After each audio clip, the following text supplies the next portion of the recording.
Right, hello my beautiful viewers on my channel, James Higgins Open World. I've got for you now, this is episode 6 of James Higgins World of Strange Powers. And this is an Irish themed episode. So this particular part is about leprechauns. So just 1 second and we'll get to it. Just 1 second. Just 1 second.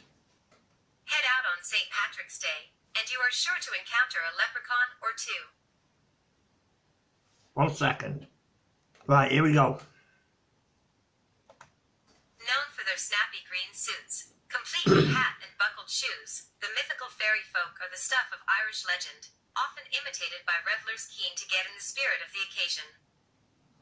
The story goes that leprechauns are traditionally shoemakers who, for reasons unknown, store all of the gold coins they earn from their graft in a hidden pot at the end of the rainbow. Find the end of a rainbow, they say, and you'll find a pot of gold. Better yet, catch a leprechaun, and you'll be granted 3 wishes in return for his freedom. The folklore surrounding these magical beings certainly makes for entertaining and imaginative reading, but could it all be based in more fact than fiction? Back in 1989, what can only be described as a leprechaun suit was discovered on Carlingford Mountain in County Louth, alongside some small bones and a collection of 4 gold coins. It was a discovery that divided the wider public. 1 second. Just 1 second. Skeptics saw it as part of an elaborate hoax, concocted by bored jokers after one too many pints of Guinness. To their way of thinking, this was just another example of Irish crack. But handful believers saw it as something else, confirmation that some seed of truth existed underneath the centuries of fairy tales and folklore. Chief among them was Kevin McCoyle Woods, a man known to many as Ireland's last leprechaun whisperer. Though still skeptical, Woods was determined to discover the truth and, that same year, led an organized leprechaun hunt in the region that sparked confusion and amusement alike. It would ultimately prove a fruitless endeavor though, with no trace of the ancient Irish being discovered during their travails. Had the leprechauns gone into hiding? Died out? Did they ever exist in the first place? For a while everything went quiet as interest in finding a real-life leprechaun died down. People returned to normal life, and the whole thing was laughed off. But Woods was undeterred, and in 2002 he came across another discovery that prompted similar bafflement. 1 second. Here's the rest of the story. 1 second. Located close to a stone wall on Gone Road in Carlingford, he came across yet more gold coins. Had he planted the coins in the hope of adding the mythology?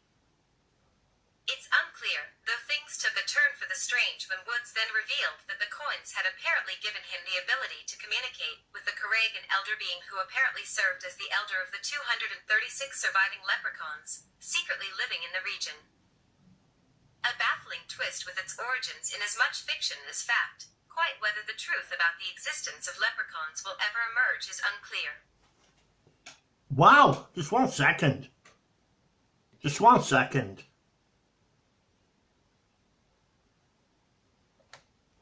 But every year, on the second Sunday in May, Woods leads the annual Carlingford National Leprechaun Hunt through the Irish village.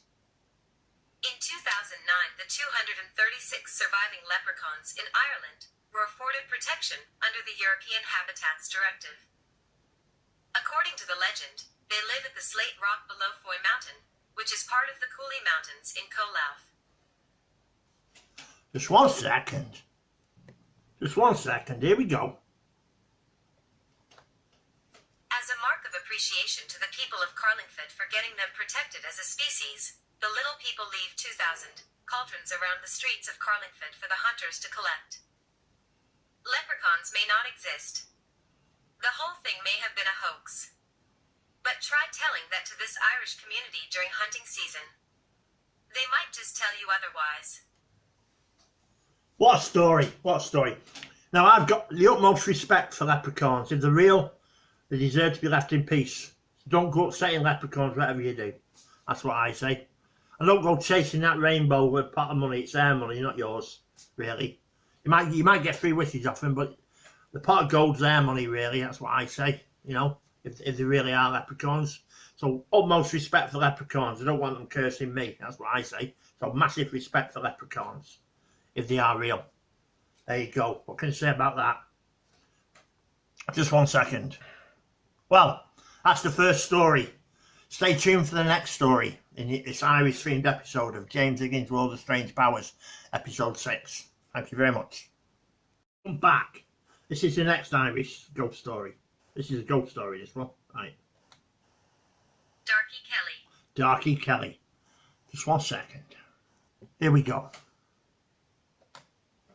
For years, the legend of Darky Kelly was that she was burnt at the stake in 1746 for the crime of witchcraft, but that her only real crime was falling foul of the wicked sheriff of Dublin, Simon Luttrell, known by his title Earl of Carhampton, who had fathered her child.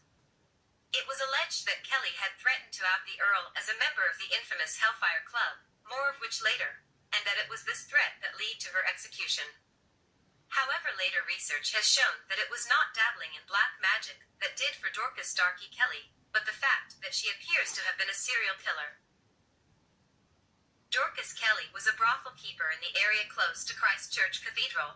Indeed, a pub on Fishamble Street still bears her name to this day. She was being investigated in relation to the death of a local shoemaker named John Dowling, and during the course of searching her brothel, the remains of 5 other murdered men were discovered. Kelly was tried and convicted of murder, and she was executed in a brutal fashion, hanged, and then burnt alive, on Bagot Street in the year 1761. Further to the ghoulish story of Darky Kelly's death, stories have often been told of the appearance of her ghost in the grounds of the nearby St. Audien's Church off High Street. She is said to be dressed all in green, a colour often associated with death in Irish myth. Wow! Wow, eh? Okay, that for a story. Unbelievable, isn't it, eh? Just 1 second. Right, here's another Irish story. The murder of Edward Ford and the dark side of Trinity College. Wow, just 1 second. Getting good at it. Just 1 second. Trinity College has its share of ghoulish connections. Many of the August University students would go on to write their own tales of the dark and unexpected. Oscar Wilde's The Canterville Ghost and of course Bram Stoker's Dracula spring to mind, but there was plenty of real-life gore and ghoulishness to contend with. To this day, as a center for medical study, Trinity's medical school still sees its fair share of dead bodies, but while the cadavers donated to medical science today are treated with courtesy and respect, the bodies used by medical students in the 19th century suffered a less dignified fate.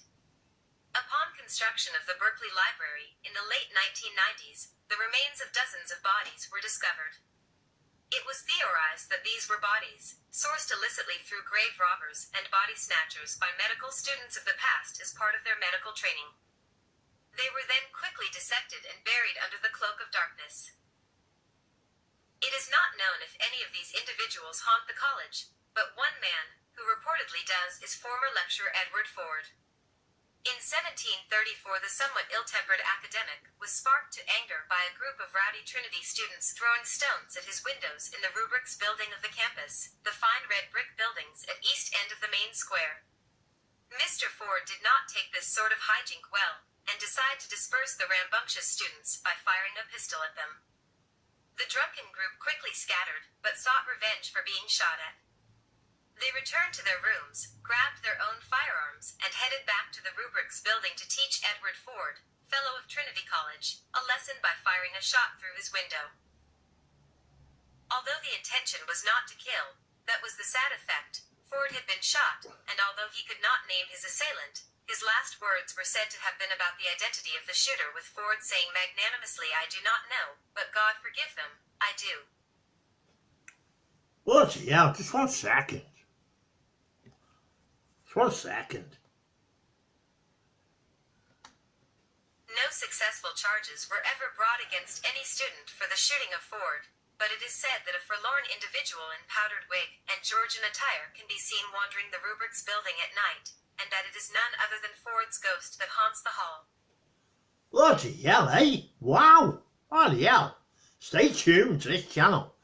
James Higgins Open World, and this episode of James Higgins World of Strange Powers, episode 6. 9 to go after this, eh? It's getting good, eh? Get in there! Just 1 second. The Ghost of the Poet Mangan. Wow! Just wait there. Wow. Just 1 second. The Lord Edward Pub and Restaurant sit close to Christchurch Cathedral, and are named after the famous Lord Edward Fitzgerald, the Duke of Leinster, who built Leinster House. It was in or near this building that the poet and scholar James Clarence Mangan was born. Mangan was fluent in a number of languages, and became noted for his translations of European and Middle Eastern works to English, and also for the quality of his own original poetry. Years later, Mangan would be admired by the likes of James Joyce and W.B. Yeats, and he was a friend and contemporary of Thomas Davis, whose statue stands on College Green today. Mangan himself is commemorated with a statue bust in St. Stephen's Green, but his ephemeral, ghostly presence is said to favor returning to the site of his birth, and appears in the Lord Edward Tavern. Wow! Hey! Bloody hell! Hey! Just having a drink of root beer. I've done a review of that. It's on my channel. Check it out. Little plug there. There it is. Check it out. Get a plug in, that's what I say. Just 1 second. This last story is the Hellfire Club. Just 1 second. Here we go. 1 second. Right, 1 second. Here we go. The original Hellfire Club had been formed in London in 1719, but was banned within 2 years by the King of England, George I. The edicts of the king did not, however, prevent a Hellfire Club emerging for the wealthy young gentlemen of Dublin as a place where they could drink, gamble, hire prostitutes, torture animals, and even do a bit of Satan worshipping. One of the founders of the club was Richard Parsons, 1st Earl of Ross, who was also the first Grand Master of the Freemasons in Dublin. In fact, Parsons' home was on Molesworth Street, where the main Dublin Masonic Lodge has operated since 1869. Parsons and many of the wealthy young gents, or bucks as they called themselves, would meet in taverns and inns around the city to enjoy their debauches, and among their number was the Sheriff of Dublin, Simon Luttrell, who we met earlier in relation to the execution of Darky Kelly. Luttrell was known by various nicknames and titles, including the King of Hell, and was said to have sold his soul to the devil in order to escape crippling debts. The club members moved many of their meetings into the foothills of the Dublin Mountains, specifically the former hunting lodge of William Connolly, Speaker of the Irish House of Commons, and one of Ireland's richest men, on Montpelier Hill, which took on the name of the Hellfire Club. It was reported that on building the hunting lodge, Connolly had used the stones of a former ancient cairn and passage grave, which further added to the ghoulish attraction for the club members. Bloody hell, eh? Wow! Unbelievable, isn't it? Eh? Wow! 1 second. Right, well, that's this episode of James Higgins World of Strange Powers, episode 6, done and dusted. Hope you've enjoyed it. And episode 7 will be out next next Wednesday, as usual. Yes.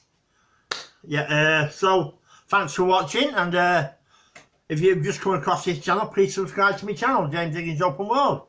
And thank you very much. See you on the next one.